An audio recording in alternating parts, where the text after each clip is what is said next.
How to install Google Chrome in laptop and PC. Installing the Google Chrome is actually very simple. I've already installed it on my laptop, but I'll tell you what to do. For that, what you have to do is open any web browser of your choice. You can open the Microsoft Edge, Safari, etc. I've opened the Microsoft Edge over here. Click on the search bar that you can see at top. Type in this link www.google.com/Chrome. Press enter. Wait for a while and you'll be in the official website of Google Chrome. Once you're in the website, you'll be able to find this option for download Chrome.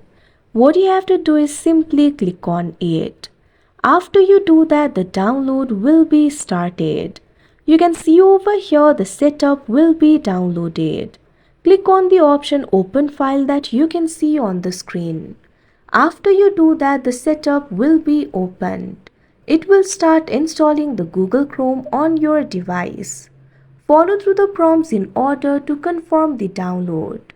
Wait a short moment while Chrome downloads and installs itself. Google Chrome will automatically open when finished. You can sign into your account and start using the Google Chrome. Like this, you can install Google Chrome in laptop and PC. That's it for this video. Thank you for watching.